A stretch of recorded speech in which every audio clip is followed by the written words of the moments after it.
So children, in second part, we will learn about the flower. In starting, you have already learned about the morphological structures of flower, and today we will see its detailed structure and its structure names. So let's start with the flower.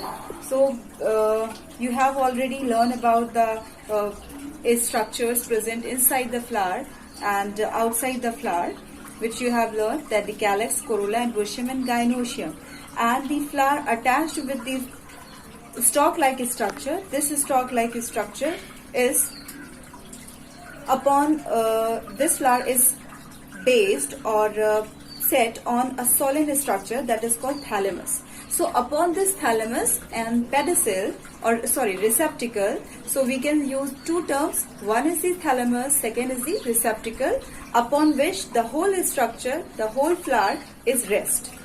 Alright children, so a typical flower consists of four essential roles. That four essential roles are, that four roles consisting of two types of roles. One is the essential, second is the non-essential. So what are the essential and non-essential roles? The accessory organs. The accessory organs, which is your non-essential roles, are calyx and corolla, and the essential roles are your reproductive organs. That reproductive organs are androecium and gynoecium. So we can say that a typical flower consists of four roles, and in which four roles we can divide two and two. One is the essential and second is the non-essential.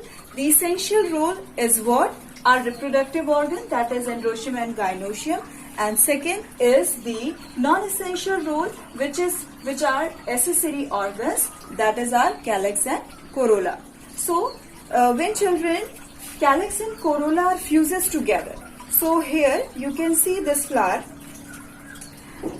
Just imagine there is no green color calyx like structure is found, only you can see the petals, right? So this type of structure is called perianth.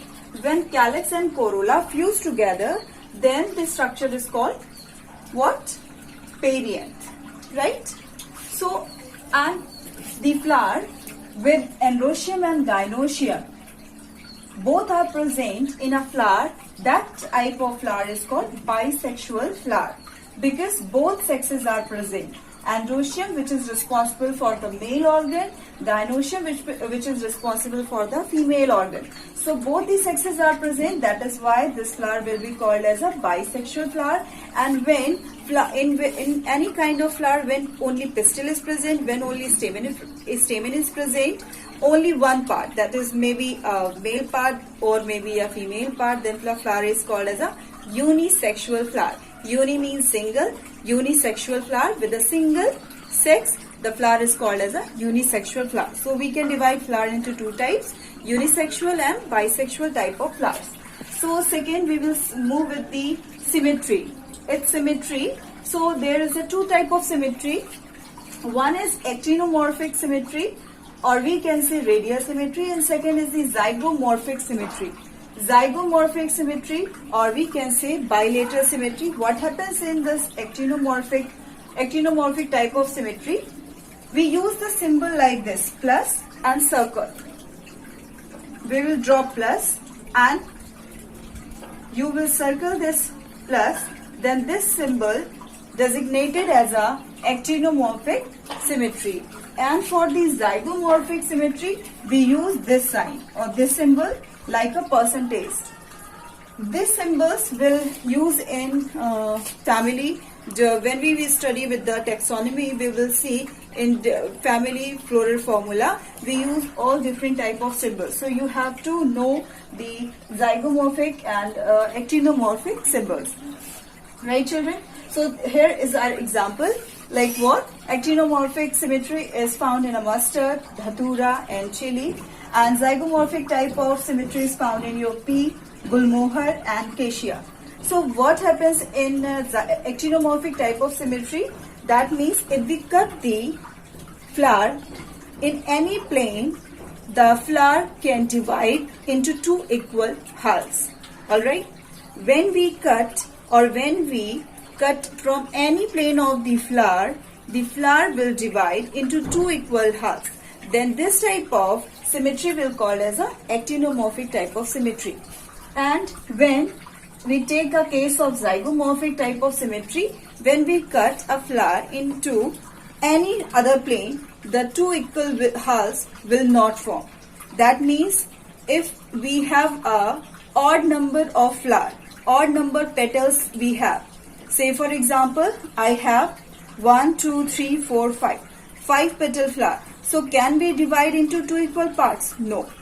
Because here in half one we will get 2, in the other half one we will get 3. So it will not a equal half. So this type of symmetry will called as a zygomorphic type of symmetry. Now next we will see with the flower petal structures like petals numbering. Like if petal are in 3 numbers, multiple of 3, then the condition is called trimerous. When petals are found in multiples of 4, then the condition is called tetramerous. And when the petals are found in the multiples of 5, then the condition is called pentamerous type of flowers. So you have seen these type of structures. Now we move with the bracteate and ebracteate condition. What is bracteate and ebracteate is what? At the base of the flower, we have an additional leaf base structure. So in some plants or in some flowers, you will find the extra below the calyx. You will find the extra green part. You can see in hibiscus, the extra green portion is found. That extra green portion is called the bract. If bract is present, then the condition of flower is called bracteate, and we will write BR, capital B, small r for its designation. And for the condition of ebracteate, when bract is absent, then the condition is called ebracteate, and we will write in a short EBR. So children, today we will stop here, and in next lecture we will see its various gynoecium structures. So children, I must say, please watch the videos and take your studies seriously. Thank you for watching this video.